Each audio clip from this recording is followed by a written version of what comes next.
Chapter 7. I Go to Bristol.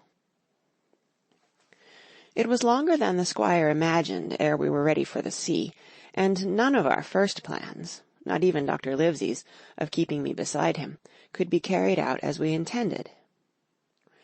The doctor had to go to London for a physician to take charge of his practice.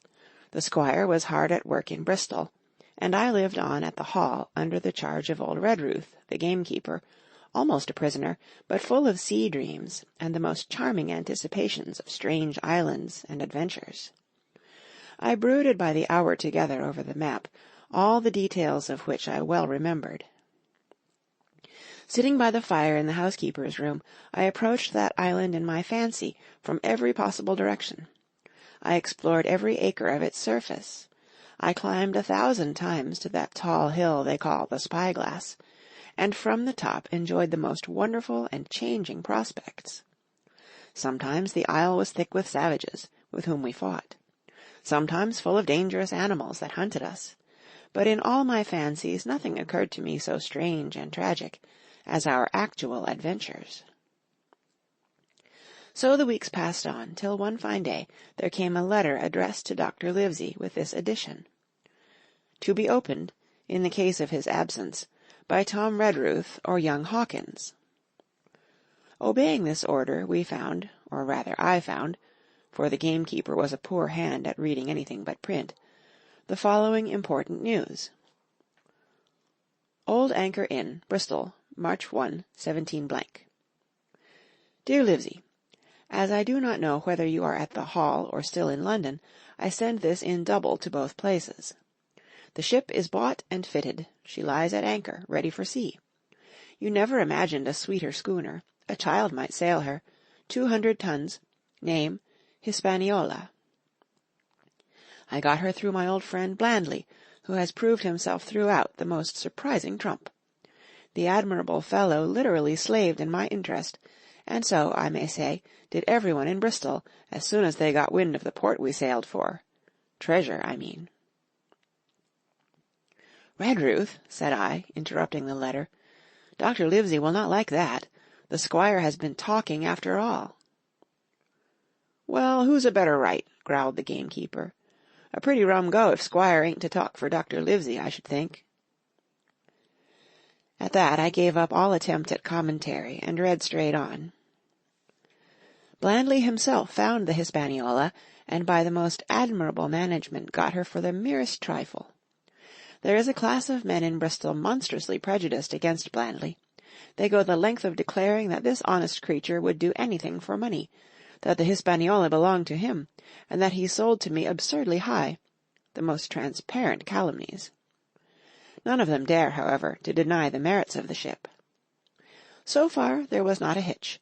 The workpeople, to be sure, riggers and what not, were most annoyingly slow, but time cured that. It was the crew that troubled me. I wished a round score of men, in case of natives, buccaneers, or the odious French, and I had the worry of the deuce itself to find so much as half a dozen, till the most remarkable stroke of fortune brought me the very man that I required. I was standing on the dock when, by the merest accident, I fell in talk with him. I found he was an old sailor, kept a public house, knew all the seafaring men in Bristol, had lost his health ashore, and wanted a good berth as cook to get to sea again. He had hobbled down there that morning, he said, to get a smell of the salt. I was monstrously touched, so would you have been, and out of pure pity I engaged him on the spot to be ship's cook.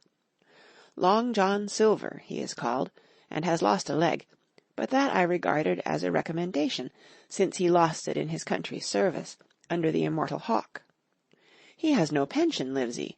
Imagine the abominable age we live in. Well, sir, I thought I had only found a cook, but it was a crew I had discovered. Between Silver and myself we got together in a few days a company of the toughest old salts imaginable. Not pretty to look at, but fellows, by their faces, of the most indomitable spirit. I declare we could fight a frigate. Long John even got rid of 2 out of the 6 or 7 I had already engaged. He showed me in a moment that they were just the sort of fresh-water swabs we had to fear in an adventure of importance. I am in the most magnificent health and spirits, eating like a bull, sleeping like a tree, yet I shall not enjoy a moment till I hear my old tarpaulins tramping round the capstan. Seaward ho! Hang the treasure! It's the glory of the sea that has turned my head. So now, Livesey, come post. Do not lose an hour if you respect me. Let young Hawkins go at once to see his mother, with Redruth for a guard, and then both come full speed to Bristol. John Trelawney. Postscript. I did not tell you that Blandley, who, by the way, is to send a consort after us if we don't turn up by the end of August, had found an admirable fellow for sailing-master. A stiff man, which I regret, but in all other respects a treasure. Long John Silver unearthed a very competent man for a mate, a man named Arrow. I have a boatswain who pipes, Livesey, so things shall go man-o'-war fashion on board the good ship Hispaniola. I forgot to tell you that Silver is a man of substance. I know of my own knowledge that he has a banker's account, which has never been overdrawn.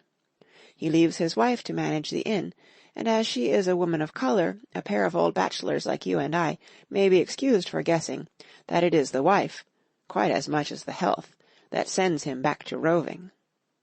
J.T. P.P.S. Hawkins may stay one night with his mother. J.T. You can fancy the excitement into which that letter put me. I was half beside myself with glee, and if ever I despised a man, it was old Tom Redruth, who could do nothing but grumble and lament. Any of the under gamekeepers would gladly have changed places with him, but such was not the squire's pleasure, and the squire's pleasure was like law among them all. Nobody but old Redruth would have dared so much as even to grumble. The next morning he and I set out on foot for the Admiral Benbow, and there I found my mother in good health and spirits. The captain, who had so long been a cause of so much discomfort, was gone where the wicked cease from troubling. The squire had had everything repaired, and the public rooms and the sign repainted, and had added some furniture, above all a beautiful arm-chair for mother in the bar. He had found her a boy as an apprentice also, so that she should not want help while I was gone. It was on seeing that boy that I understood, for the first time, my situation. I had thought up to that moment of the adventures before me, not at all of the home that I was leaving, and now, at sight of this clumsy stranger, who was to stay here in my place beside my mother, I had my first attack of tears. I am afraid I led that boy a dog's life, for as he was new to the work I had 100 opportunities of setting him right and putting him down, and I was not slow to profit by them. The night passed, and the next day, after dinner, Redruth and I were afoot again and on the road.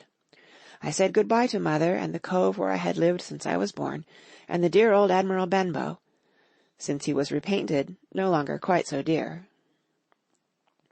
One of my last thoughts was of the captain, who had so often strode along the beach, with his cocked hat, his sabre-cut cheek, and his old brass telescope. Next moment we had turned the corner, and my home was out of sight. The mail picked us up about dusk at the Royal George on the Heath. I was wedged in between Redruth and a stout old gentleman, and in spite of the swift motion and the cold night air, I must have dozed a great deal from the very first, and then slept like a log up-hill and down dale, through stage after stage, for when I was awakened at last it was by a punch in the ribs, and I opened my eyes to find that we were standing still before a large building in a city street, and that the day had already broken a long time. "Where are we?" I asked. "Bristol," said Tom. "Get down." Mr. Trelawney had taken up his residence at an inn far down the docks, to superintend the work upon the schooner. Thither we now had to walk, and our way, to my great delight, lay along the quays and beside the great multitude of ships of all sizes and rigs and nations. In one, sailors were singing at their work. In another, there were men aloft, high over my head, hanging to threads that seemed no thicker than a spider's. Though I had lived by the shore all my life, I seemed never to have been near the sea till then. The smell of tar and salt was something new. I saw the most wonderful figureheads that had all been far over the ocean. I saw, besides, many old sailors, with rings in their ears, and whiskers curled in ringlets, and tarry pigtails, and their swaggering, clumsy sea-walk, and if I had seen as many kings or archbishops, I could not have been more delighted. And I was going to sea myself, to sea in a schooner with a piping boatswain and pigtailed singing seamen, to sea, bound for an unknown island, and to seek for buried treasures. While I was still in this delightful dream, we came suddenly in front of a large inn, and met Squire Trelawney, all dressed out like a sea officer, in stout blue cloth, coming out of the door with a smile on his face, and a capital imitation of a sailor's walk. "Here you are," he cried, "and the doctor came last night from London. Bravo! The ship's company complete." "Oh, sir," cried I, "when do we sail?"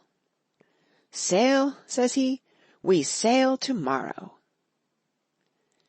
End of Chapter 7, read by Kara Schallenberg, www.kray.org, on Saturday, September 5th, 2015, in El Sobrante, California.